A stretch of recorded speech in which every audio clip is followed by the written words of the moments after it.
Salut chers résilients, j'espère que vous allez bien car la vidéo du jour est juste explosive. Si je dis Dubaï porte-à-partie, je pense que vous voyez tous de quoi il est question. Pour ceux qui ne verraient pas, je vous invite à aller sur Google ou sur tout autre moteur de recherche et taper Dubaï porte-à-partie. Vous verrez des choses impensables, des choses inimaginables et pourtant des choses qui se font.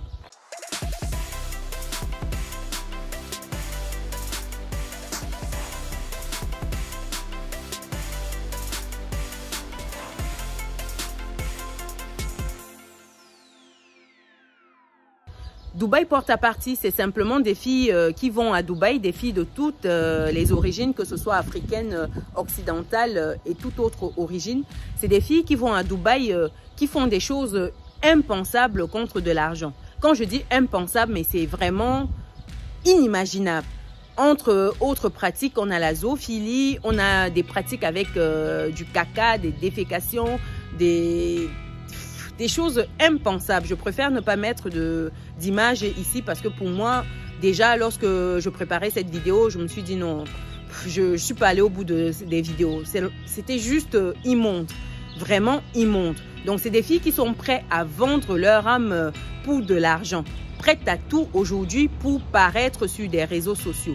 Parce que pour la plupart, ce sont des influenceuses. Et oui, c'est des filles que vous enviez peut-être et pourtant, sans connaître par où elles passent pour avoir cet argent-là, pour avoir ces biens qu'elles exhibent sur les réseaux sociaux. Bien souvent, limite. Quoi qu'il en soit, c'est ce à quoi est rendue notre société actuelle, notre jeunesse actuelle, prête à tout pour de l'argent. Ça m'amène à une histoire que j'ai vécue quand j'étais étudiante, quand j'avais besoin d'argent. Étant étudiante, j'ai fait un boulot de serveuse. J'en ai fait plein déjà. J'en ai parlé déjà sur la chaîne de quelques-uns de ces boulots-là. Donc, quand j'étais serveuse dans des soirées mondaines, c'était des soirées africaines très prisées, j'ai eu souvent des propositions qui m'étaient faites par des entremetteurs, des personnes qui venaient te dire que voilà, il y a tel monsieur qui a flashé sur toi et il aimerait que tu le suives pour le reste de la soirée ou alors que vous voyez plus tard pour X ou Y raison. Donc, c'est des propositions comme celle-là qui m'étaient souvent faites et propositions que bien sûr je déclinais parce que ce n'était pas l'objectif pour moi, ce n'était pas l'objet de ma présence. Je me contentais du 15-20 € de l'heure qu'on nous servait, sachant que c'est des soirées qui se faisaient de 22 h à quasiment le matin, le petit matin. Donc, quand tu faisais une bonne soirée, tu avais une centaine d'euros, sachant qu'il y avait également des pourboires. Tu pouvais te retrouver à 200 €, souvent 300, même 400 € pour une nuit comme celle-là. Bizarrement, je me rendais compte que lors de ces soirées-là, on était un certain nombre de filles qui commençaient le service ensemble. Et à la fin de la soirée au petit matin, ce n'était plus le nombre de filles. Il y avait 1, 2, 3 qui ne figuraient plus parmi les rangs. Donc on se demandait toujours mais où elles étaient parties. En fait, ces filles-là, elles suivaient ces messieurs-là. Donc après, chacun ou chacune fait un peu ce qu'elle veut de sa vie. Mais bon, ça rejoint un peu ces pratiques-là à Dubaï. Peut-être c'était pas à Dubaï, c'était à Paris, en région parisienne. Mais on n'en est pas loin. Il y a tellement de formes aujourd'hui de Dubaï porte-à-partie, que ce soit pour des sugar daddy, des sugar mami, des sponsors, des teasers. Il y en a un peu pour tous les goûts. Il y a toutes les formes de Dubaï porte-à-partie. Et c'est tout cela qui contribue en fait à rendre notre jeunesse fragile. Une jeunesse qui pense qu'on peut tout avoir, tout de suite, sans faire d'efforts. Et ça nous amène à la question de l'éducation de nos jeunes, l'éducation des jeunes garçons et des jeunes filles. Car oui, au-delà d'éduquer les jeunes filles, il faudrait également éduquer les jeunes garçons pour qu'ils apprennent à respecter la femme, qu'ils apprennent à respecter leur propre corps.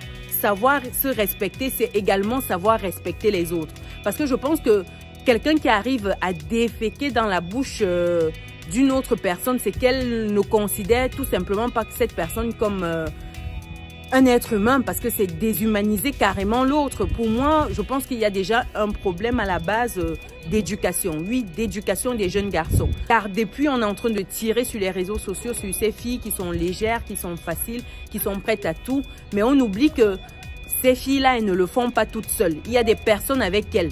On oublie de mentionner qu'elles ne sont pas toutes seules et qu'il faudrait également attirer l'attention de ces messieurs-là. Il faudrait également mettre les projecteurs sur ces personnes-là qui sont avec elles. Donc pour moi, ça passe par l'éducation dès le bas âge des garçons et des filles.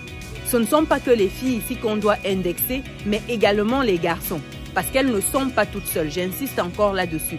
Et au-delà de ces enfants-là, il faut indexer les parents, parce que les parents, à un moment, demandent toujours des choses souvent impensables à certains jeunes. Étant étudiant, quand tu te cherches par exemple en Occident, tu es de la diaspora, quand tes parents, à peine 6 mois arrivés, te demandent déjà des choses inimaginables, de leur envoyer ici ou ça, de contribuer à tel problème ou tel autre problème, sachant déjà que tu es encore étudiant, tu te cherches encore peut-être, c'est te pousser à aller un peu vers des pratiques comme celle-là. Oui, vous me direz ici que tu as le libre arbitre, tu as la possibilité de dire non si ça ne te convient pas, tu es un adulte majeur, vacciné et capable. Mais malheureusement, il y a beaucoup de jeunes qui sont encore très influencés par leurs parents. Il y a encore beaucoup de jeunes qui écoutent religieusement ce que disent leurs parents et qui sont prêts à tout pour rendre fiers leurs parents, qui sont prêts à tout pour montrer à leurs parents qu'ils ont réussi. C'est un problème de personnalité, c'est un problème de confiance en soi, mais oui, il y a encore des jeunes comme ça. Et quand les parents savent bien ça et quand même ils en profitent, moi je trouve que c'est dommage qu'au bout de 6 mois en Europe, en tant qu'étudiante, un parent ne se pose pas déjà la question de savoir où est-ce que mon enfant prend 2 000, 3 000 euros qu'il m'envoie tous les mois régulièrement. Ça, il y a un problème. Et ça passe également par la sensibilisation des parents à cette problématique-là. Et quand je parle de sensibilisation, ça m'amène à mon prochain point qui est l'éducation financière. Car je pense que des jeunes qui se retrouvent dans de telles pratiques, c'est parce qu'ils n'ont pas une bonne éducation financière. L'éducation financière ici permettrait à tous ces jeunes-là de comprendre que l'argent, ça ne s'obtient pas aussi facilement. Il faut payer un certain prix dans la vie pour obtenir certaines choses. Ça ne s'obtient pas facilement l'argent et aussi rapidement. Il faut mettre en place des leviers. Il faut comprendre comment fonctionne l'argent. Une fois qu'on a compris cela, on sait très bien que le système à mettre en place, ça se fera. Ça prendra un certain temps, mais ça se fera. Donc, c'est important que les jeunes comprennent que l'éducation financière est capitale. Quand tu comprends comment fonctionne l'argent, comment tu peux en avoir dans ta vie, comment tu peux mettre en place des leviers pour te générer, multiplier tes revenus, avoir une bonne gestion des finances, tu comprends que tu n'as pas besoin d'aller vers de telles pratiques pour avoir de l'argent. Et ça, c'est capital. Si notre société ne s'axe pas plus là-dessus, ce sera dommageable de voir qu'on arrive avec des jeunes qui n'ont plus de valeur, des jeunes qui sont prêts à tout, même à sacrifier leurs parents. J'ai écouté des voices au WhatsApp de jeunes qui étaient prêts à sacrifier leurs parents pour avoir de l'argent dans des pratiques impensables. Mais il est temps qu'on arrête. Il est temps que la jeunesse pense à sa dignité. Il est temps de retrouver certaines valeurs, de se dire qu'on a un corps. Notre corps, c'est un temple. On doit respecter ce temple-là. On doit prendre soin. Et c'est parce qu'on se respecte que d'autres personnes vont nous respecter. Si on ne se trouve pas déjà respectable, digne, comment les autres devraient nous respecter en tant que personne? Comment les autres devraient valoriser qui nous sommes? C'est important d'avoir des valeurs, de se respecter et surtout de savoir jusqu'où on est prêt à aller dans la vie pour obtenir ce qu'on souhaite. Quel prix on est prêt à payer pour cela? Quand on connaît le prix qu'on est prêt à payer, tout va bien. On est à l'aise et en phase avec ses objectifs et avec soi-même. Il y a tellement de manières de se faire de l'argent aujourd'hui, que ce soit en ligne ou physiquement. Il y a beaucoup de moyens et c'est dommage d'arriver à opter pour celui-là. Un moyen qui vous avilit, qui vous tue à petit feu. En termes de business en ligne, il y en a une panoplie. Et en tant qu'influenceur, on a justement cette visibilité-là. La difficulté dans le business, c'est d'être vu, d'être visible. Quand on est influenceur, généralement, on a déjà une communauté qui s'est bâtie. C'est dommage de ne pas user de cette communauté pour apporter de la valeur sainement aux autres. Résoudre des problèmes. Il y en a tellement. Ce ne sont pas les problèmes à résoudre qui manquent.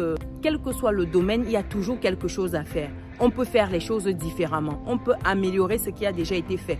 On ne réinvente pas l'eau chaude. On ajuste, on fait à sa sauce. Donc, j'invite vraiment chacun à se poser la question de savoir jusqu'où il est prêt à aller pour de l'argent. Et surtout, la question principale, primordiale, c'est est-ce que si demain on me demandait de parler de mon parcours, de comment j'ai fait pour m'enrichir, je serais à l'aise avec cela? Est-ce que je pourrais le dire haut et fort, sans avoir honte ou sans avoir de regrets? Si c'est oui, il faut continuer. Si c'est non, ça veut dire qu'il faut ajuster ou changer de dimension ou de cap dans la vie. Donc voilà pour cette vidéo concernant Dubaï Porte à Partie. Dites-moi dans les commentaires ce que vous en pensez de cette histoire. Est-ce que c'est quelque chose que vous avez déjà eu à vivre ou un proche à vous qui a vécu des situations similaires à ces affaires de Dubaï Porte à Partie? Dites-le nous dans les commentaires. Ce sera avec un plaisir que je vais échanger avec vous en commentaire.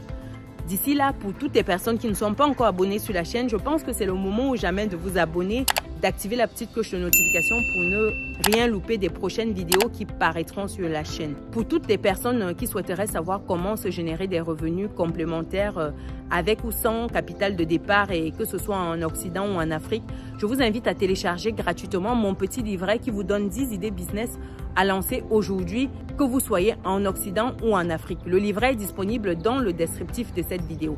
Nous, on se dit à très bientôt pour une nouvelle vidéo. Ciao!